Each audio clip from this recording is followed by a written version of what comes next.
Investor's Guide in Easy Now. Thank you for joining us on the show. This is a show that helps you find the best investment product in the market based on your needs. Now, we know it's been a really difficult stock market out there. We don't have any good news to react to right now, and it seems like your money isn't going anywhere. Over the next half hour, we will find the perfect investment product for you so you can make the most of this bad environment. We'll also tell you how you can protect your assets against any eventuality. There's an email ID at the bottom of your screen right now where you can write to us and ask us any question you might have about your money. You can also reach us on our Facebook page. Over the next half hour, we'll first tell you how you can protect all of your assets from riots and other eventualities. In our product review this week, we look at the Temperature India Equity Income Fund, and we'll find out what fund you should invest in for your grandchildren's education. We live in interesting times. Our uncertain political atmosphere has prompted several large rallies and protests in all of our cities over the last couple of months. Now, these large gatherings of thousands of unhappy people tend to make our police forces very nervous.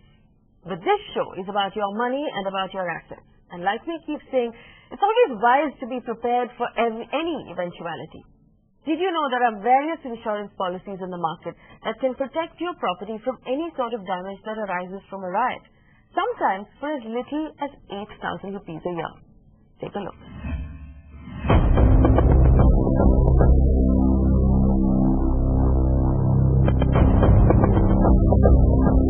There are several insurance policies that will guard your property against the risk of damage from a riot. Here's a guidebook on how you can get all the protection you need. Let's start with your place of work. If you run your own business, then you need a shopkeeper's insurance policy that covers all your commercial establishments from loss due to accidental fire, riots and strikes, natural calamities, and terrorism.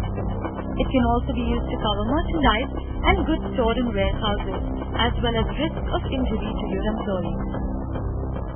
Now shopkeeper's package policies also cover business interruption.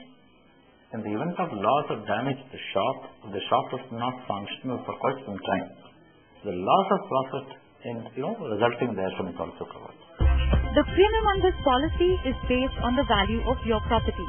For example, if your cover is 50 lakhs, then your premium would be about 3,250 rupees per annum.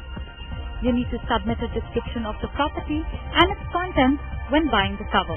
The value of your shop and its contents are not questioned.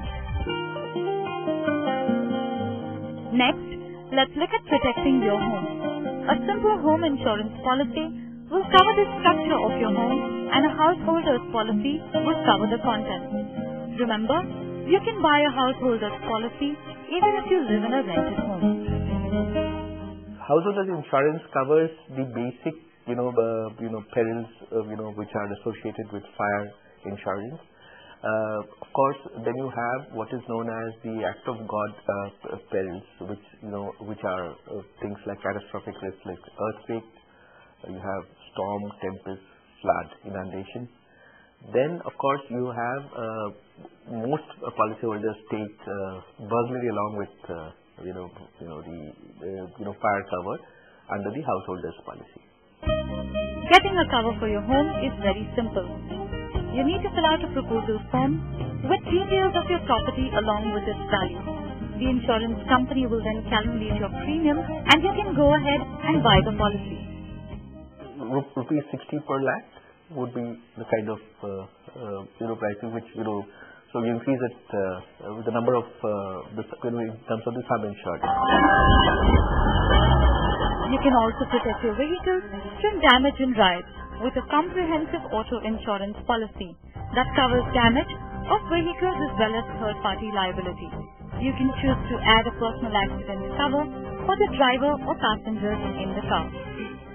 Claims procedure is, I would even say, a misnomer. It's very simple in the sense, like with any other accident, all that the customer has to do is to inform the insurance company. And the insurance company would depute the surveyor to the garage where it is, kept for repairs. And a discussion happens between the repairer and, the assessment is arrived at. These policies take no more than a week to process and will need to be renewed every year. Choose the insurance company based on the quality of service it offers and its claim settlement ratio. Like we keep saying on this show, better safe than sorry. You can never have enough protection. Go out and get those policies today. It's time now for me to bring in Dhirendra Kumar, the CEO of Value Research and our in-house mutual fund expert, who joins us on the show every week. Dhirendra, it's always a pleasure to have you on Investors Guide. Thank you so much for joining us. Let's get straight to our portfolio versus portfolio question. 36-year-old Amit Gupta writes in from Bangalore. He currently invests about 30,000 rupees a month, wants to increase his investment to 42,000 rupees. Now, he's been investing in mutual funds for 6 years and he's disappointed with the returns. He has 27 funds in his portfolio, Dhirendra. Obviously, he tells us also he's having trouble managing all of them and he wants to streamline his portfolio and get better returns. But for someone that young, someone who wants to increase his, obviously, contribution over the next few years, what would you recommend he does? Yes, 27 funds are, way too many. He can do without many of them. It is not necessarily, adding any meaningful value to his having just too many funds. Although he has, a good number of, a large number of good funds as well. So, good starting point. It's a nice problem to have. And it's about time he should reorganize it. Maybe he should choose our aggressive portfolio. That's one. The other is if I have to choose 5-6 funds, I would go for, HDFC equity, the Canada Robeco, diversified equity, and the ICICI Prudential Dynamic Fund. Besides that, a small allocation to HDFC mid-cap opportunity and IDFC premier equity. The Templeton India Equity Income Fund, it is a slightly different conservative strategy and will always be a good complement to his other holdings.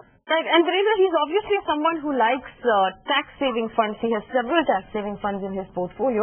Now, all of this will depend on when, of course, the lock-in of those funds expire and he can move money out. But for the future, would you be able to recommend one tax-saver fund that he can use every year until that tax benefit is available on an ELSS? I am guided by one basic principle that once you invest in a tax-saving fund and you get locked in for 3 years anyway, it is worthwhile to assume the risk, go for the riskier one. I would say, the Taurus tax shield or, prudential tax gain. These are the relatively more aggressive and attractive ones. All right, Amit, it doesn't get any better than this. Dhirendra naming 5 funds that you can use to consolidate your entire portfolio.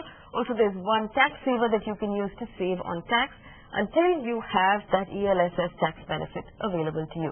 Write back to us if you need any more help.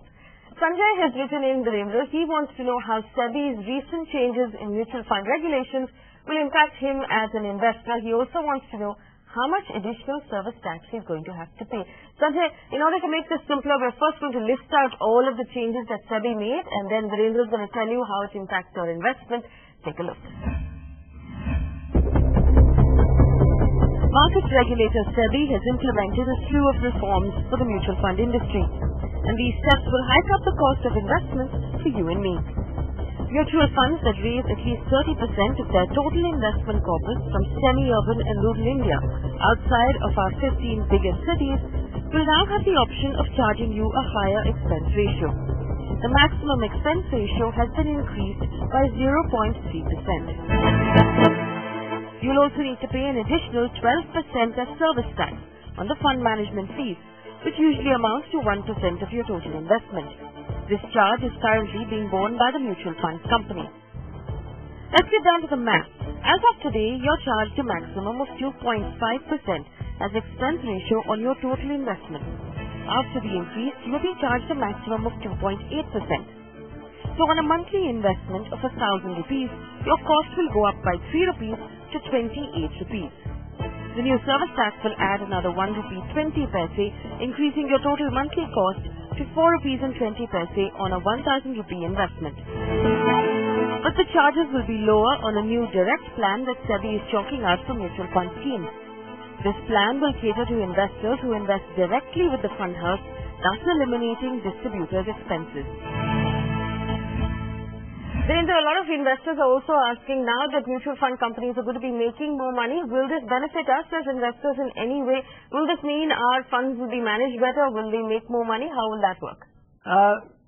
There are two ways of looking at it. It does not affect us directly in a very narrow sense. But the fund management business becomes attractive, and hopefully it will attract more players. Players will become more competitive. They will find this business rewarding. So this will lead to some kind of, the business becoming attractive. For investors in the short run, I think, this is just increasing our bill. It hurts our interest. It hurts our return. All right, it's time for a quick break. On the other side is our product review of this week. We're looking at the Franklin India Equity Income Fund. Just join us.